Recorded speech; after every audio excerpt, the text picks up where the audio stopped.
Welcome, everybody. Good evening. I am Jason Up. I am the New 80s Revolution, and we are back down here in the cave for a glorious, glorious episode of Wrestling with the Past. Tonight, we take a look at my second favorite part of going to a live WWF house show as a kid. Of course, the first favorite part is the matches, but the second favorite part, soon as you walk in that door, soon as you walk in the arena door, you see an old man screaming at you, begging you to come over, begging your parents to fork over $5 so that you can get an arena program. That's right. Tonight we take a look at an arena program and, more importantly, the match listings for tonight's card. All that and more on Wrestling with the Past.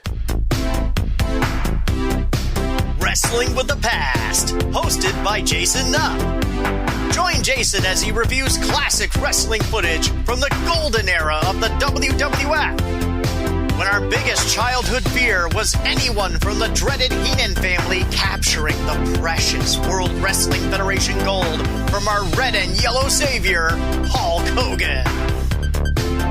There were rowdy pipers, snookas who superflied, animals with green tongues, Russian Volkovs, sheiks of iron, a demolition that could axe and smash things to bits. It was a glorious time to be alive. It was a time to rock and wrestle, when a video coliseum fulfilled our childhood world with excitement and wonder. And now, the host of Wrestling with the Past, give it up, give it up, give it up for Mr. Jason Nupp.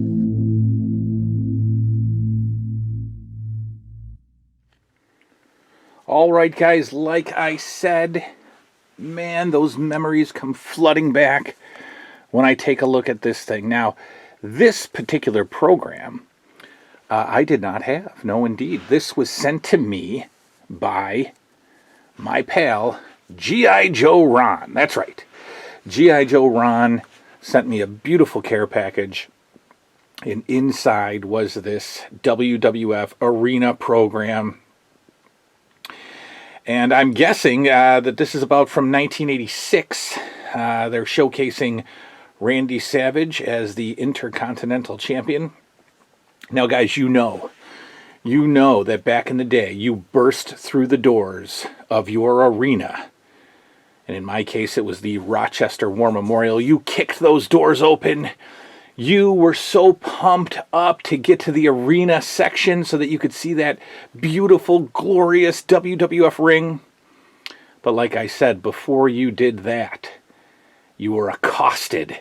Your parents were accosted by the man behind the podium selling the WWF program.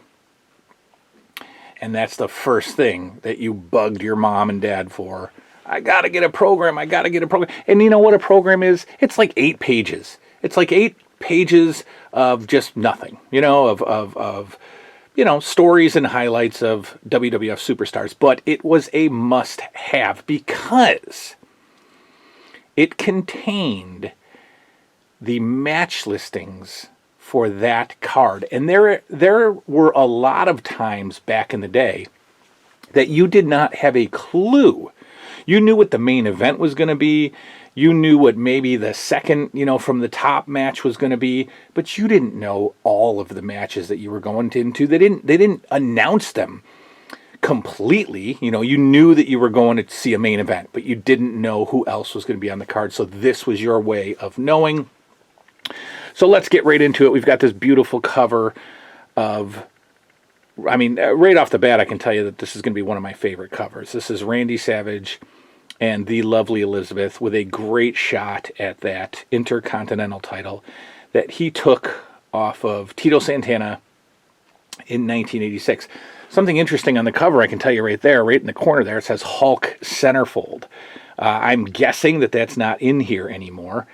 And there was never a poster in the programs. So I'm wondering what was so special about this one. But let's get into it. Let's take a look. Let's make sure we've got it in the shot for you. All right, so first of all, we're looking at that Superstars page. This they started putting in the WWF magazine and in programs around late 85, early 86. And I used to love those. And you just take a look there at the, the selected superstars there. Awesome stuff. We've got the ad page over there, advertising Tuesday Night Titans, which by this point had switched to Wednesday nights. So they didn't call it Tuesday Night Titans anymore. They called it TNT. And it was on Wednesdays. Because when it was on Tuesdays, it was called Tuesday Night Titans.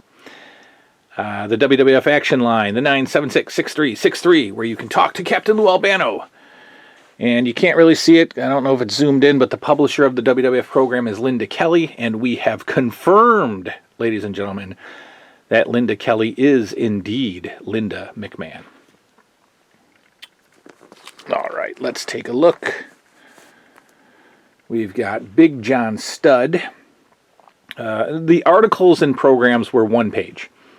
They were brief. They were one page. Let's try to get the camera a little better here. They were brief. They were one page, and nothing special. Not like a full size magazine. But again, we had to have it, and it was more expensive than a magazine. Magazines back in the day were like $1, $1.50, $1.99, maybe $2.50, $2.49 at the most. Programs are $3, $3 for 8 pages. So the story on Big John Studd, what's he up to now? Yes, there was a brief and miserable feud between Big John Studd and strongman Ted Arcidi, who was in the WWF for a short time, but got an LJN figure. This magazine on the other page there, The Wit and Wisdom of Captain Lou Albano, that is out there still. That is very much available on eBay, and it is not something that I ever had, and it is definitely something that I wanted. I don't know how big it is. It's not a book. It's a magazine, I believe. I don't think it's hardcover. But it is a magazine, and I want it. And, I could easily grab it off of eBay, but I've never had that Wit and Wisdom of Captain Lou Albano book.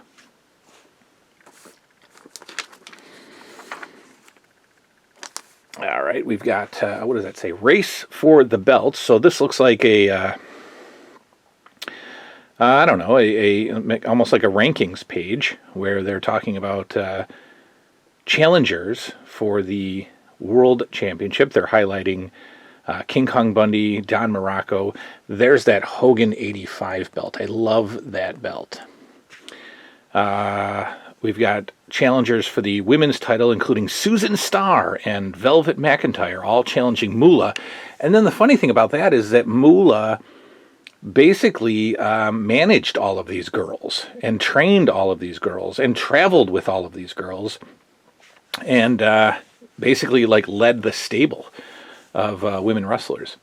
Intercontinental Championship, we got Ricky Steamboat and Paul Orndorff showcase. Now that would have been a feud that I would have loved to have seen. Paul Orndorff versus Randy Savage. And the Tag Team Championships held by the British Bulldogs. They highlight Beefcake and Valentine and, of course, Sheik and Volkov.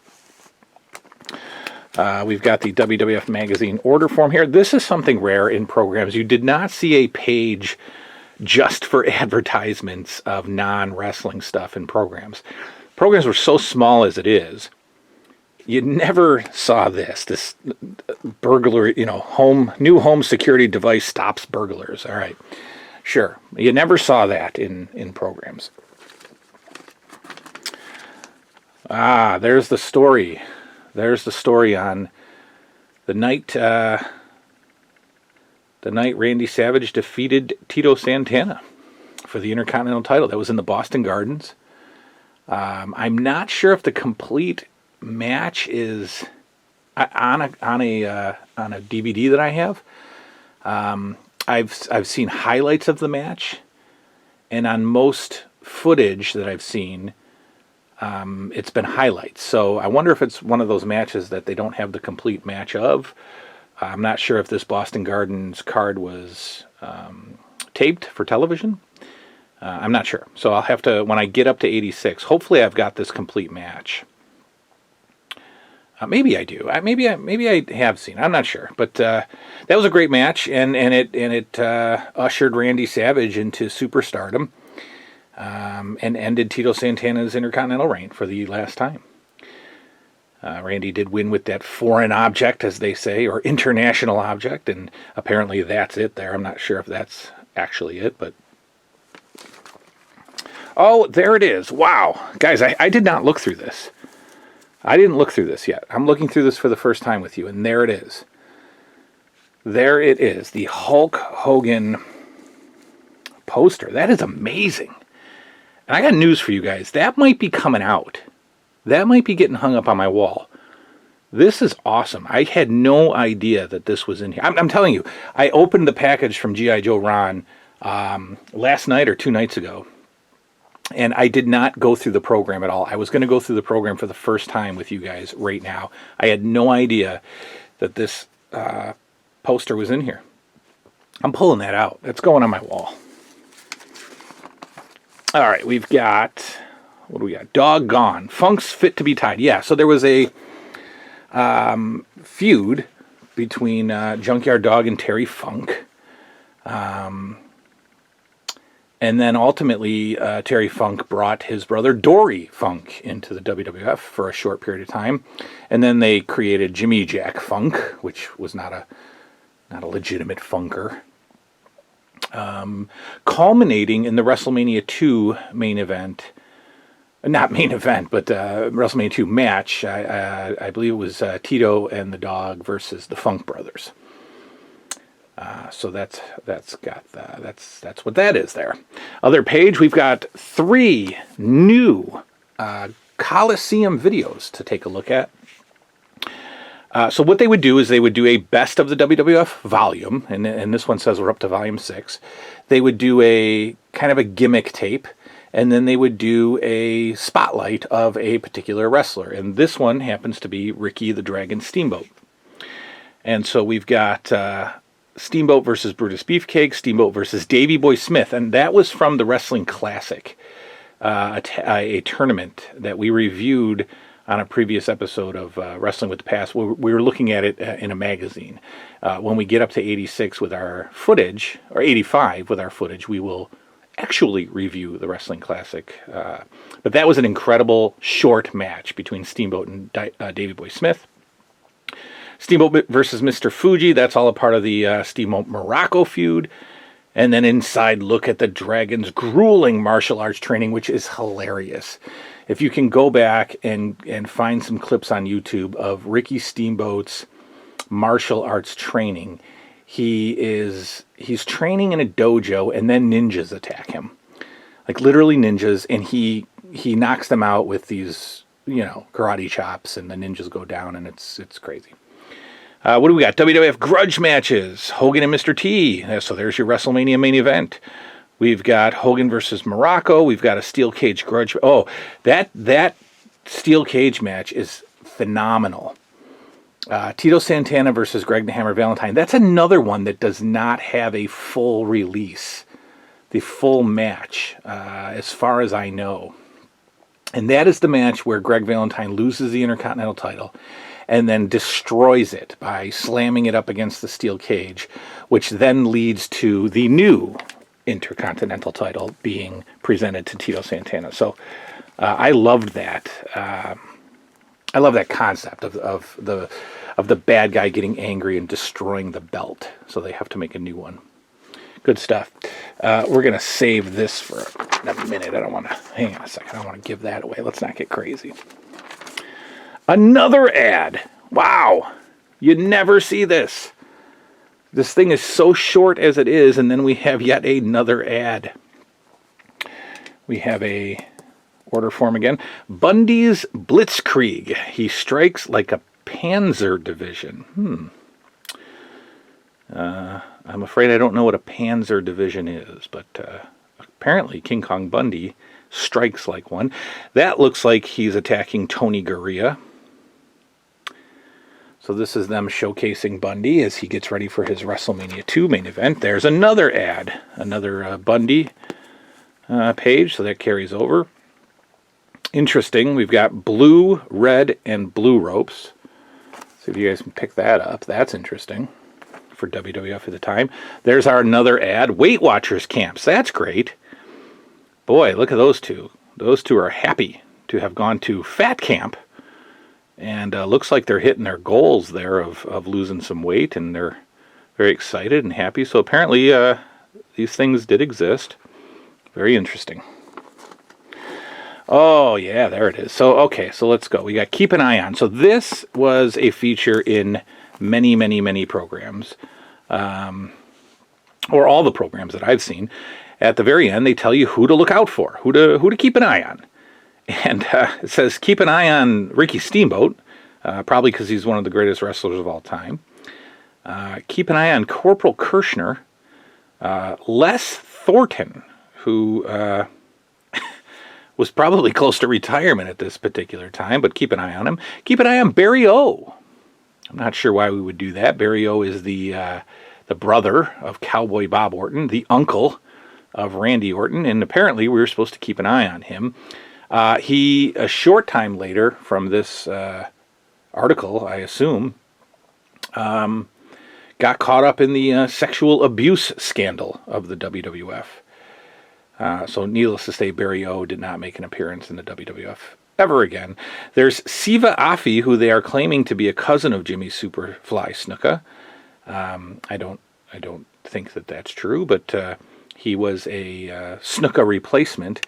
In fact, I remember when he came out in '86, he debuted in Madison Square Garden, and Howard Finkel announced him as coming from the Fiji Islands.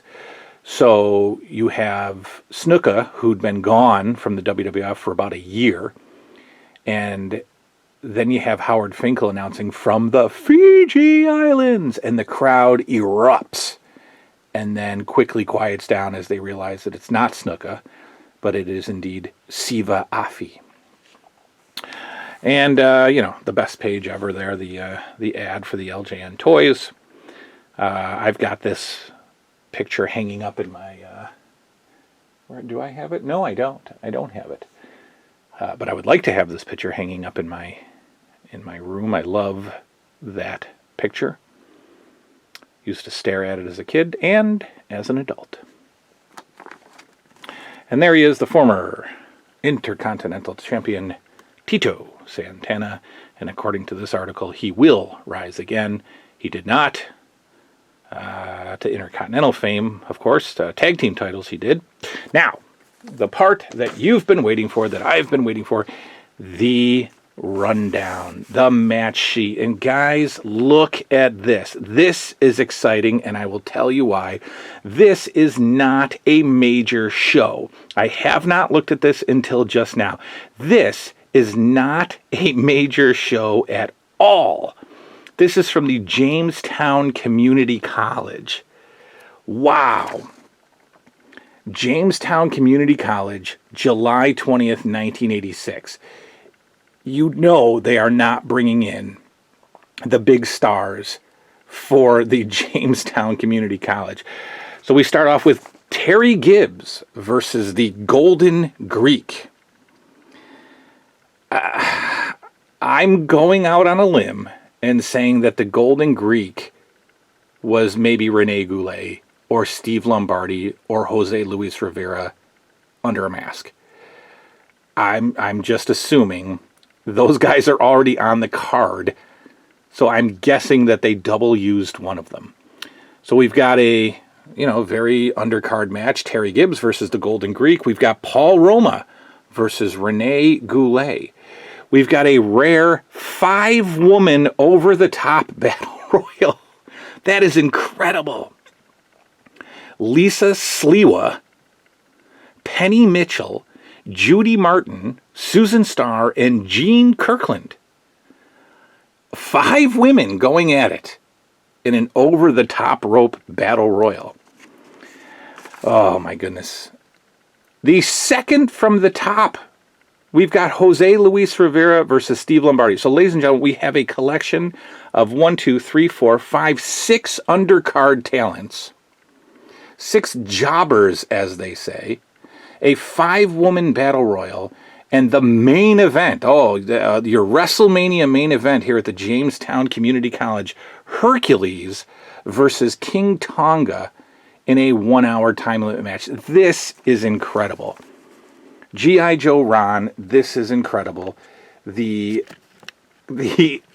match listing for a, God, we wouldn't even call this a B show. This is a C show. A 5-woman over-the-top rope battle royal. 5 matches on your card, ladies and gentlemen. 5 matches.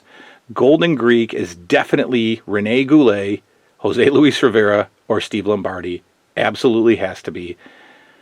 Wow. And then they advertise TV wrestling. Don't forget to tune in Fridays at 11 p.m., Saturdays at noon, and Sundays at 2 p.m. on WUTV Channel 29 in beautiful Jamestown, New York. I love this.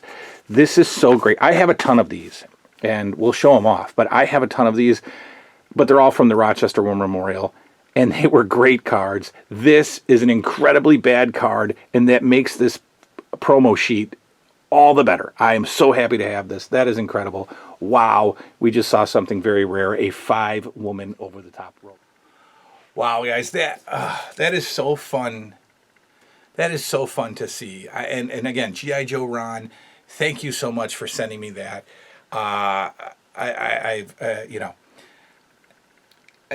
WWF would do these little shows.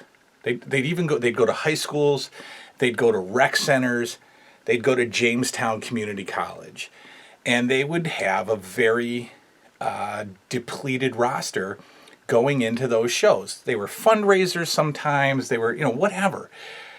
And, they traveled very light, obviously, and I have never seen a match listing for one of those cards, and now I have it. So that I don't know how big the arena, Jamestown Community College, I assume it's in the gym, right? The gymnasium of the college. How many people were there? 700 people?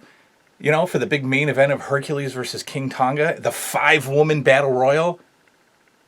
Little things like that blow my mind, ladies and gentlemen. So that is a WWF program. We've taken a look at WWF Magazine. We'll continue to. We're going to look at Pro Wrestling Illustrated. And yes, absolutely, we are going to get back into the original format of Wrestling with the Past. We're going to jump right back to where we left off, and we're going to keep reviewing WWF TV and WWF house shows from 1983. That is all coming up on the next episode of Wrestling with the Past. Thanks for hanging out with me. And as all 5 of those women in that overtop rope battle royal say, good night now.